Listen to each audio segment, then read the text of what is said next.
Hi, everyone. Welcome back to the Co-Management Commons podcast. This is a really cool episode with Dr. Gita Ljubicic. She's an associate professor at Carleton University and a Canada Research Chair in Community Engaged Research and Northern Sustainability. And if you take time to go to her website at straightupnorth.ca, you'll see that there is a lot of accomplishments over an enduring period of time now of exceptional community-based research work in the North with Indigenous communities right across our country, actually. And in this podcast, there will be lots to learn about her as an individual, but also advice and things to take away if you're someone that's interested in creating long-term relationships and working in co-management settings or in Indigenous communities. So I hope you enjoy and take care. So Gita, I'm really excited to be having this chat today and would like to welcome everyone who's listening to meet Dr. Gita Ljubicic.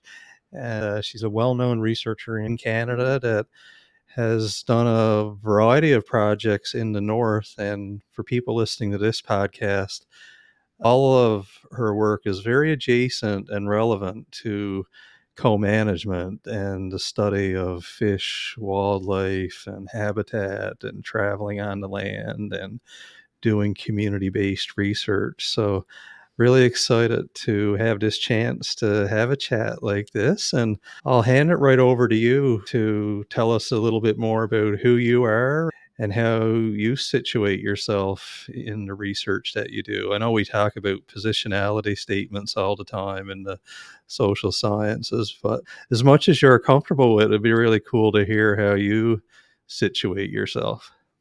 Yes, thanks so much, Jamie. Thanks for the invitation. It's really exciting to be part of this. I think it's a great initiative you have with these podcasts. So thank you. Yeah, my name is Gita Ljubicic. I'm a professor in the School of Earth, Environment, and Society at McMaster University in Hamilton, Ontario. So I'm speaking with you from Hamilton today. So I'm on the traditional territories, Haudenosaunee and Anishinaabe nations, and in the lands protected by the Dish with One Spoon Wampum Agreement. I'm originally, though, from Ottawa, Ontario, in traditional unceded Algonquin territory. I'm an only child. I grew up in Ottawa until I left home for university. My family's been in Canada for several generations, but my ancestors are mostly English with a little bit of German and Scottish in there. Yeah, it's interesting you ask. I think positionality is so important, and I'm always asking my students to reflect on this. I was raised, pretty much middle class family in Ottawa, but really strongly influenced by Eastern philosophies, much more so, I would say, than Western ones in terms of my home upbringing. So my parents had a lot of connections in India. They were very dedicated to a yoga lifestyle and yoga philosophies. So not only just the physical kind of practices, but a whole lifestyle. And so my parents spent a lot of time in India. That's where my name actually comes from. Their good friends in India had suggested this name, Gita, for them. So my name comes from India. And I also spent some time there as a child when I was 3, and then when I was a bit older, when I was 10. I feel like that is very influential for the work I do now and, for how perspectives have evolved over time. Really a strong emphasis on karma, so putting out good into the world, and ultimately in some ways that good will come back. And that time in India was certainly very influential as a kid, and I've always been so interested and fascinated in learning from different cultures, different perspectives, and also learning through travel, so through different experiences, different places. So I think that's been a really formative influence for me, even though my main education was very kind of Western based in Ottawa, but I had this strong kind of also Eastern grounding. So yeah, I just wanted to share that. I've, certainly had a lot of privileges in my life and my upbringing and in experiences that I've had, but I really work to use that to the best of my ability to support, in the case of research, to support our research partners in addressing and achieving the priorities that they have, and really working also to try to address some of the institutional challenges that are at play in academic institutions, and some of the structural challenges there for equity and inclusion for everyone working within the research and education systems. Yeah, that's really interesting. And as long as I've known you now, I would have never known that you had been so influenced by these Eastern philosophies and your time in India and your family's time in India. So I've been really enjoying that part of these podcasts and learning so much more about people than we get to really chat about at a conference or an online talk or these different Mhm. ways. So thanks for sharing all of that. And I've always known and associated you with doing research in the north. So how did you get started to go straight up north, as your website says? Nice segue. That's good. Yeah, it's so interesting how these things happen, and I always am also very curious for other people's story. I'm happy to have the chance to share a bit of my own. So once I was done high school, I really wanted to leave Ottawa and get a different experience and live on my own. So I went to York University for my undergrad, and I was interested in the environmental studies program there, which was new at the time. But I also went there to play volleyball. So I really wanted to play varsity volleyball. They had one of the best teams in Ontario at the time, and that was a big draw for me to go to York. Through my time at York, I took courses from two professors that were very influential to me in terms of the path that I went on from there. So one is Dr. Deborah McGregor, who's an Indigenous scholar and just kind of starting out in her professor position there at York. And she just had incredibly inspiring and eye-opening classes on, at the time, they were framed around traditional ecological knowledge, but she would share all different facets of connections to the environment and Indigenous ways of knowing. That really piqued my interest in learning more from Indigenous perspectives. And I was also very passionate and interested about environmental issues. And so I was, in complement to that, looking for some kind of applied skills that I could learn to get a job after my undergrad. So I was doing all these GIS and remote sensing courses with Dr. Paul Treitz, who was also pretty early in his career in geography at York. So I started taking a lot of geography courses as well, and these learning about remote sensing. So using satellite images to understand what's on the ground. Between the two of them, who were both very inspiring in their own ways, I got interested in research. I started looking for summer research assistant positions to stay in Toronto and work through the summers. So in my third year, I got a position as an RA at a research organization on campus that was focused on remote sensing. So I did lots of basic analysis work in a computer lab all summer, but I also got the opportunity to go north for the first time. And they were kind enough to bring me along. They said, do you want to come and do this ground truthing fieldwork visit that we're doing? And ironically, it happened to be in Happy Valley Goose Bay. Oh, really? So that was my very first time in the north, was to Happy Valley Goose Bay. And I was just, tagging along, doing whatever they asked me to. I didn't have a big role in the project, but it was an amazing opportunity to be in the north, to learn about field work. We had some connections with Sheshatshiu nearby, so was exposed a little bit to also working with some community members there, and it was an amazing experience. I really enjoyed it. As things went on, fourth year, I'm like, I don't know what I'm going to do after school. I really like school. I might as well just keep going. I really like research. So I decided to keep going in grad school, and Paul Treitz was moving to Queens. So I basically followed him to Queens geography to do my master's. That was a master's of science. And he gave me the choice, I have these 3 projects you can work on. One is in Ontario, one is in Quebec, one is in Nunavut. And they're all about vegetation. And at the time, I thought I'll never otherwise get a chance to go to Nunavut, and I'll probably never otherwise get to go back. I thought it would be a great learning opportunity. It would be a personal challenge. It would be very different. It would be kind of an adventure at the same time, is what I was thinking then. With that first RA and then through my master's, was that just these kind of opportunities opening up, and I was really interested to learn from them. And so that's how I got to Nunavut for the first time. That was in 2001, where we spent the summer on Boothia Peninsula learning about tundra vegetation. So remember, I said I was from Ottawa. I've never camped outside of a campground.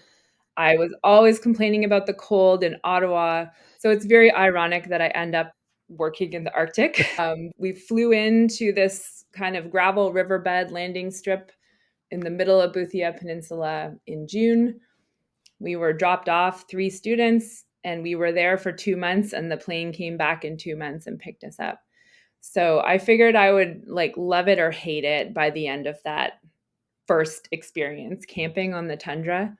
And I absolutely loved it. It was, 24-hour sun. There was caribou all around us. There was muskox. There was, all sorts of animals. And it was a really incredible experience. So that kind of got me north, and then many evolutions from there. Yeah, and thanks for sharing about who a couple of your mentors are. I'm not surprised at all because I do know Dr. Deborah McGregor really well, and I could see how she would be really influential on someone, and is definitely very wise and thinks very deeply about environmental governance and justice and so on. So that's really neat to hear that story as well. And going back to 2001, so it's really something to think the rest is history because now you've been working in the North for well over 20 years and you're really well known, I know, for doing community engaged work.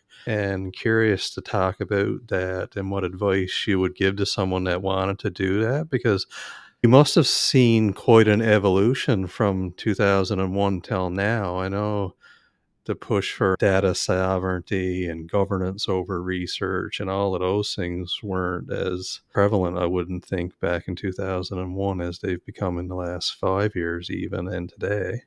Yeah, there's been a huge shift, I would say, in that time. As a student, I just thought it was really important to talk to people and learn from people where we were working, and to be sure that we could get input and appropriate approvals. But that just continued to grow over time. And so I will get back to that question, but just really briefly to highlight that because of that time on the tundra, and I did have a little bit of time in Telukjuak as well to speak with some elders, and I was trying to learn about plants from them as well as the field work we were doing. That whole experience made me really feel strongly that I wanted to keep going in research, but that I wanted to do more work with people. I wanted to learn from people whose homelands we were on and to do work that would in some way be benefiting the communities that we're working with. So that was really impactful as well. So I completely switched from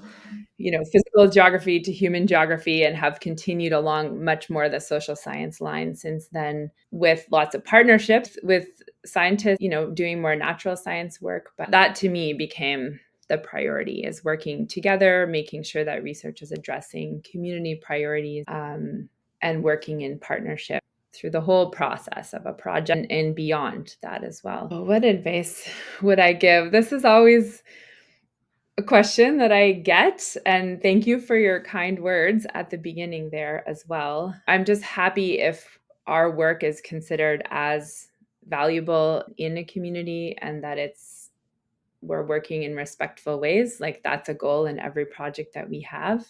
And I teach a course related to community engaged northern research. And that's a lot of what we talk about with students is just thinking through what does community engagement really mean and how do you even start and what are some key considerations. The challenge with giving advice is that there's no set recipe. There's no specific thing I could suggest that would like work for everybody. But I would really encourage anyone getting started to first of all just think about their motivation for the work. So why do you want to do this work? If it's focused on getting a degree or responding to a funding call and there's money there, or more of personal benefit, then I would say it would be good to reconsider if community engaged research is an appropriate way to move forward. If the motivation is really for gaining more perspective, for addressing community priorities or addressing an issue you're really passionate about, or contributing to reconciliation through research that's being done, then I think that's a great foundation for starting this kind of community engagement, because it's a long-term commitment. And I think understanding that early is important, just so that your own direction, you can follow your own direction with what is most important. And if it is that community engagement, then that is a long-term commitment well beyond the life or the scope of a degree. So that would be the first point, I guess I would say. But some broader things, again, that we've been talking about in my course recently are an emphasis on relationship. That is kind of the core to everything in community engaged research, is just engaging with people as people, being really open-minded, being compassionate, really focusing on learning. Like everyone is learning together, especially new researchers. You're not going in as an expert, you're going in to learn something, and everyone can learn and share. And becoming comfortable with uncertainty, that took me a little while to be. I still work at it, but just being flexible, preparing for things, being organized and ready, but being ready to change and respond to the needs at the time, or things that change at the time that are out of your control, whether it's part of travel or even just part of daily collaborations, things. There's so many factors that can be affecting people's daily life. This is a fun question, I think, or I'm curious to ask this to more people. Do you have a favorite research method? That's a hard one, Really? too. I really enjoy working with people in all different ways, and we have lots of different methods for that. But I guess one I could highlight is participatory mapping. I had training in GIS in remote sensing, like I said, but this kind of view of the land or the waters or the ice from above has always been really interesting to me. And participatory mapping is where, I would encourage having a hard copy map out in front of people on a table. And we did that a lot in our sea ice projects and our caribou focused projects. And we're now, in a project focused on geese. Participatory mapping is always part of discussions. Just having the map out there is already sparking stories. And I love listening to elders as they point out places where they grew up or where they've traveled, important places for habitat or animals, or dangerous areas to travel. It sparks a lot of conversation, but then also it can be used as a tool to document some of this knowledge, the spatial aspects of knowledge, in a way that can be so powerful. When you see the travel route from so many different individuals, when you see it compiled together, it's so powerful that those maps we look at that just look kind of blank, especially when we look at sea ice travel, typically we see the water on a map, but then you see how people are traveling all across the sea ice. It's just amazing. It gives you a whole different It's perspective on interesting, hey, how the people next really thing. gravitate to maps too, and I Mhm. find it prompts people really quickly to open up when otherwise they may be a little bit quiet or it's hard to get going. But as soon as people conceptualize the land and where they're used to going and what they're very familiar with, it is interesting how it prompts a lot of memories and discussions. And I guess trying to Mhm. capture all that comes out then is a challenge of trying to record it all, I guess, or do it justice to relay it is, I think, hard to do sometimes because they know it intimately and won't necessarily verbalize everything that they know about where they're pointing to or all of the stories that they would have and so on. And I just wanted to switch gears a little bit too, because I know a couple of years back, I believe it was at the ArcticNet conference, and I was really happy for you, and you were given a great honor as a mentor. And I believe it was your students who nominated you for that. Correct me if I'm not remembering all of this right, but I do have this memory in my mind, and I thought it was really special. And I just wonder if you could share what that was about and what did that feel like and what do you think led to that kind of recognition from your students? Yeah, that was a big surprise to me that my students had nominated me for that mentorship award, and it was also they worked with some of my colleagues and also some key research mentors that I've worked with for a long time in Iqsuqtuuq, in Gjoa Haven, and through students in other communities. Yeah, it was a surprise. I felt very honored by it. I was very happy to hear that they felt that my mentorship was supporting them. I mean, I always just really try to support what their goals are, whether it's students or community partners or collaborators on our projects. I do put a lot of time into meetings, just communication, a lot of time and effort into listening and keeping in touch with people and supporting students and supporting community researchers like however they need and for however much time that takes in any given meeting. And to me, that's just part of it. That's really important for maintaining the relationships and doing the kind of work we do. So I would, yeah, never expected that kind of nomination, but it meant a lot to me. It really meant a lot because if the work that we're doing is of benefit, like I said before, then that makes me really happy. Yeah. And it was extra special there. That was actually in Ottawa. I think it was 2018. Well, time is Um, flying. yeah, and but two of my long-term mentors were there. So from Iqsuqtuuq and from Gjoa Haven, Theo Ikumak and Simon Okpakok were actually there because we were facilitating other meetings for a project.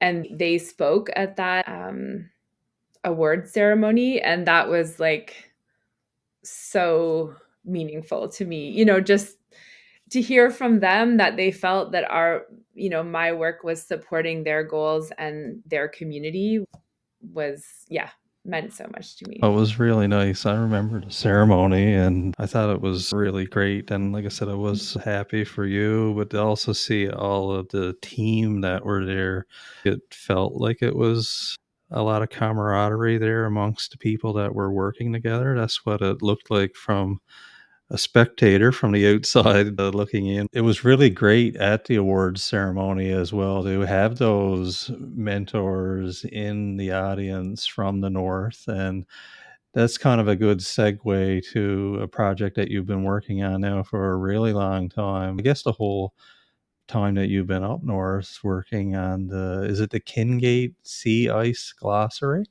Over Mhm. 20 years of documenting sea ice terminology. And that's a really incredible commitment to be on a project and have that much endurance. And it just shows how much knowledge there obviously is also to be able to document it and all of the different nuances and ways there are of describing ice. I had a quick look through the report that you put up on the website so far, and it's really interesting. And something that we talk about all the time in co-management is sea ice, because it's obviously a travel route, but it's obviously really important habitat to the polar bear, to ring seals. It's connected to a whole way of life.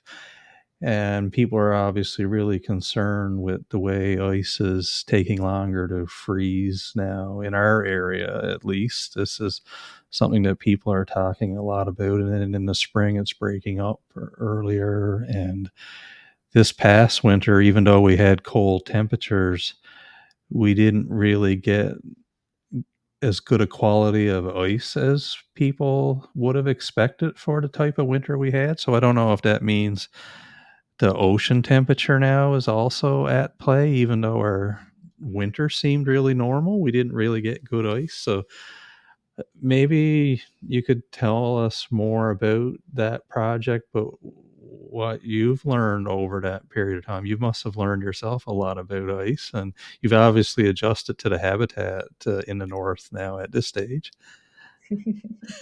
I'm never there long enough to say that I would be fully adjusted, but yes, we've had some pretty amazing winter trips, and yeah, with good clothing. Thanks for asking about that. It has been a huge long-term commitment and effort to work on that glossary, but it was something that was identified early on by the elders I was working with at the start of my PhD. So that was starting in 2003. So yeah, it has been 20 years of effort working on this. I came into that degree and that project not knowing anything about sea ice, but knowing that I really wanted to work on a topic of interest to communities. And that's when a lot of changes were really starting to become apparent, and people were talking about it a lot and concerned about conditions that were being seen that hadn't really been experienced before, or not for a very long time. There certainly was some living memory of very short ice seasons, but that it was very different. It wasn't expected. And the marine environment is so important for culture, for livelihoods, for food security, with Inuit as primarily coastal communities. And so Kinngait was one of 3 communities that I was working in as part of my PhD, but it continued on beyond that time. So it was Kinngait, Pangatung, and Iqsuqtuuq all around Baffin Island. And when I started asking questions and saying that I would really like to learn about sea ice from Inuit knowledge, learning about freezing and thawing processes, learning about hazards, learning about dynamics along the flow edge, learning about travel safety and the importance of sea ice for hunting and harvesting. We were always working through interpreters. So the hunters or the elders were speaking Inuqtuqtuuq. I was getting the translations. But it came up over and over that to understand sea ice from an Inuit perspective, we had to learn about the terminology, and we had to learn about the evolution of conditions over a whole season and then over years and decades. Like there's seasonal and long-term cycles. And the elders every so often would really highlight that they wish that this terminology could be documented. So it wasn't part of our initial plans, but terminology became so important in the interviews, and everyone was sharing terminology that even some really active hunters were saying that they weren't using it as much anymore. They didn't even know that term, and they were learning in the process as well. And so we felt that it would be really important to try to follow that priority and start really documenting those terms, and everyone would describe it in a little bit of a different way. So through many interviews, we could kind of compile the description would be for a particular condition. So we did the bulk of that early work up until about 2009. The project was extended with international polar year funding, where there was a real focus on refining the terminology. And so we did a number of workshops to check like spellings, to verify descriptions. And we really only had the translation, like we had the Inuktitut term and we had the English description. But we also wanted to make sure that there would be an Inuktitut description. So if someone didn't automatically understand the Inuktitut word, which certainly happens, then there would be an explanation in Inuktitut as well. That part took a little bit longer. There was more debate about how to do those kinds of explanations. There was a bit of a gap of time in there where we had a very young family. I had actually reached out for help from language experts because I learned a lot of Inuktitut in the process, but I'm not fluent to the point of being able to, translate or work on my own with those descriptions. So I reached out to Inuit Uqsuqtuuq Taigusiliukti. So that's the kind of the language division of culture and heritage with the government of Nunavut. So they were really interested in supporting the project, and I kind of handed it all to them when I wasn't able to take it any further myself. But there was some challenges just because of staffing and many priorities. And so there was a bit of a gap in there where nothing was able to move forward. But a few years ago, we were able to kind of restart where they were supporting that. And we did a few more verification workshops with the elders who were still around from the original group, and also adding a few more elders who were really keen to help with those final stages. So it's been a very long time, but we felt that it really needed to be we needed to make sure that the community experts who are the elders were happy with it. Like I didn't feel comfortable us releasing it unless they had really seen it, reviewed everything, and that they were happy with it. So yes, it took a very long time. It wasn't all like consistent across that timeline, but I think that's the challenge for many projects. And we're just so happy that we could release it. So I was in Kinngait in September, and we had an amazing community feast and celebration to release that glossary, and everyone in the community could pick up a copy of the booklet. Nice. I was talking to an elder yesterday, actually, and he was giving some advice to some people and was encouraging them when they come to community to not hold up in their hotel room and get out there and meet people and interact and all of those fun things. So I'm kind of curious to ask you now, what is your favorite thing to do if you were heading to Iqsuqtuuq or Pangertung this week? Is there something that you look forward to when you get to head up there? I'm actually heading to Iqaluit next week. Oh, nice.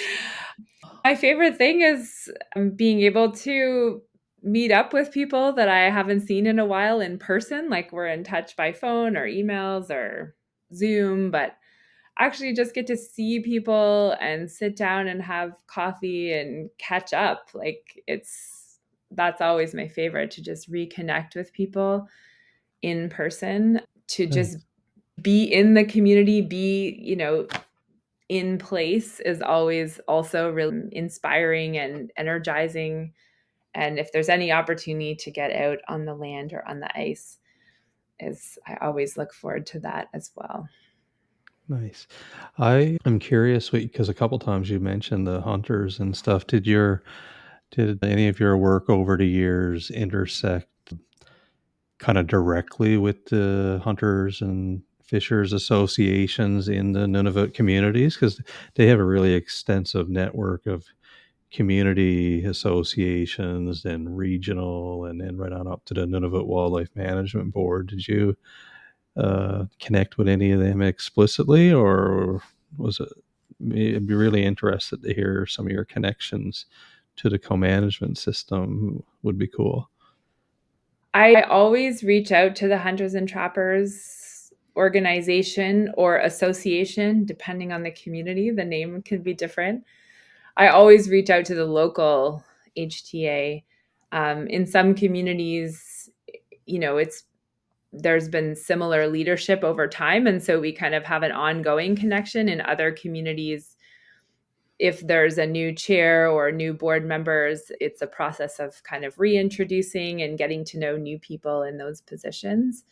But yeah, again, right from my time as a student and onwards, I always reach out to the Hamlet, but also the HTAs in all the work we do, because it all relates to either habitat or animals specifically. So I'm always in touch. We don't always necessarily directly collaborate, but I'm always, just keeping people posted. Or when I'm in town, I go visit, provide updates, try and respond to questions.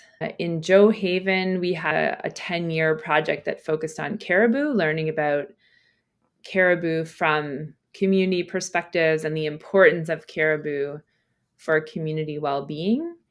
And also sharing Inuit knowledge of caribou, especially in that particular region, King William Island, that it's kind of left out of or shown as no caribou in many range maps. But the hunters hunt caribou on the island and nearby on Boothia and south of the island on Adelaide Peninsula. So we did a whole project focused on documenting community knowledge of caribou, because there are caribou in the region and they're just not well represented in some of those broader management plans.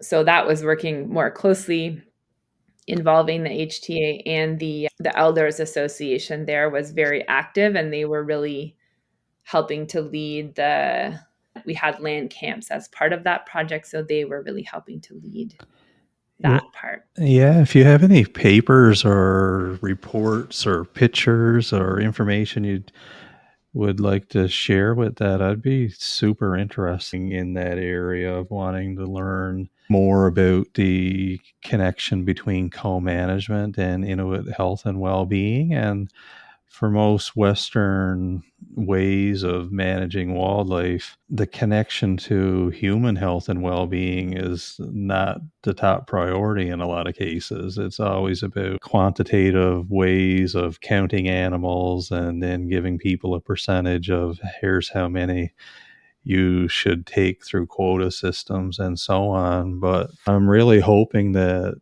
in the future, when major fish and wildlife decisions are made, that there'll be a part of briefing notes or reports that say in advance, here's what the impact is going to be on Inuit well-being. And caribou is an excellent example. And in Labrador, I think about when the caribou ban was put in place, it's fair to say that there needed to be a ban on caribou. Like, a lot of people have that perspective. But I think there are different ways it could have been implemented, and it was done in absence of having a real grasp or understanding of what the impact was going to be on people. And there's been all kinds of consequences of that. I can't say they were unintended, because I don't believe anyone ever really put thought to them on what this may play out like. I'm really curious to read more and share more of that research that you're talking about there, so people can see the health connection between animals like caribou and Inuit in particular, in our case that we're talking about. So yeah, I'd be really interested to read that. Yeah, I'm happy to share more. And on our website for our research team, we try and share everything that we've created in relation to each project. So there's a page for each project we've ever done, really, and all the associated publications and reports. Because we do a lot of, if there's a publication, there's also a community, like a summary report that we share first. And then we work with our key facilitators and coordinators to develop the publications. So yeah, most of it is all there, but I can certainly share, certain ones that may be more of interest to you. Yeah, I'll Um, put your in- website in the show notes, straightupnorth.ca, and I see all of yeah, the that'd be great. projects here now. Excellent. This is a really good website as well, and communicating all of this research is no doubt a big part of what you do in community-based research, and I don't know if there's any advice you want to give in that area of what you've noticed as effective communications and reporting back to communities. Is there any kind of approaches you've taken to that that have worked really well or insights? And I Mm. asked because I remember one time going into an Inuit community and we were having a co-management board meeting and we were also having a public meeting, and we ended up having maybe 5 or so people show up, and we were a bit disappointed, and we come to find out that pretty well everyone else in the community was at a gathering that some community-based researchers had arranged, and immediately I was curious because they were clearly doing something right and had everybody out, and it was amazing, and it was kind of like a real eye opener for me because until I saw that, I'd been just used to being around so many government style of meetings and the way they are sometimes hosted in community. So I'm curious if you have any sort of tricks you might be willing to share. It just doesn't happen on its own without someone thinking hard about that. Yeah, I certainly, it's a priority in everything that we do is trying to make sure that we're really transparent and that we're always communicating with our, key partners, but also more broadly so that other in the community can learn about what we're doing. There's lots of things that come to mind as you ask that. I guess one is the connection to co-management and what you mentioned about the caribou ban, but it'll come back to the community question about engagement. We're just ramping up in a current CIHR funded project that we have that is co-led with the Uqsuqtuuq Society and Arviat in Nunavut, so on the western coast of Hudson Bay. And I have two students and one of my a research associate who's currently in Arviat right now, and they're running workshops this week. And the impetus for that project was concerns in Arviat from Uqsuqtuuq Society about food insecurity in the community, and also at the same time, this large, almost overpopulation of light geese, so snow geese and Ross's geese, that are coming up around Arviat in the summers. And they're seeing there's this huge abundance of geese, but there's also food insecurity in the community. So, how could we look at potentially a more coordinated harvest of geese to be addressing some of the local food security needs? And so Uqsuqtuuq Society initiated this larger partnership with us, but also with Canadian Wildlife Service and others at Environment and Climate Change Canada. So a lot of them are there right now in workshops. A big related challenge to people not eating a lot of geese these days is because of a historic ban that was put on hunting migratory birds, and that included the geese, and that had a huge impact on how people's connection to geese and whether or not they felt comfortable hunting even when the ban was lifted. And so it still has impacts today. And I was just hearing this morning that they had an open house last night. Our team that's there, which is led by this community organization, they had an open house last night and they were like not sure what the turnout would be, but they had over 100 people there, and they That's were saying it amazing. was a great thing. And similarly, you mentioned the sea ice glossary, the siku terms in Kinngait. When I was there at the end of September, the hamlet was the one helping to really organize this community feast so we could have a celebration about this glossary. Again, I was like, I don't know what kind of turnout I hope we get some people coming. And the community hall was absolutely full. Like, I was amazed and so happy and, overwhelmed. That many people came. There was probably over 200 there through the evening. And that it's not always been like that for us, for sure. Like, there's been many times where 5 people or 10 people show up. But over time, like, it's hard to get, I guess, formal training in this kind of thing. But over time, we've just been learning through experience and learning from our key mentors and partners in the communities about, what people will be interested in if they come. And the biggest thing to me is the last 2 examples, those were led by community organizations. So when the hamlet organizes a feast and advertises the feast, there was a lot of people there. I had heard that there was another event like that not long before, which was government run and was again, open, and there was lots of food, but for whatever reason, not the same kind of attendance. And then in Arviat, Akjumavik Society is so experienced with these kinds of events. They host cultural evenings all the time, and they're really good at facilitating them, but they're also really fun. There's games, there's door prizes, there's lots of food, and it's all facilitated locally. The researchers are there, and they also shared some of their work, but it's that, I think, community leadership that really makes those events popular and enjoyable for people.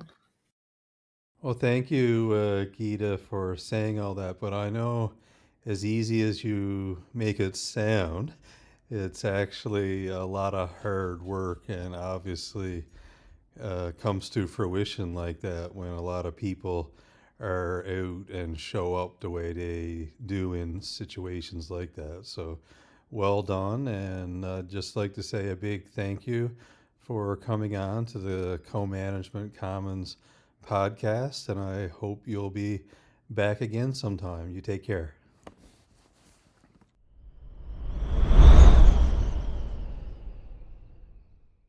You are listening to the Co-Management Commons podcast. Thank you for learning about shared decision making around valuable fish and wildlife species with Indigenous peoples in Canada.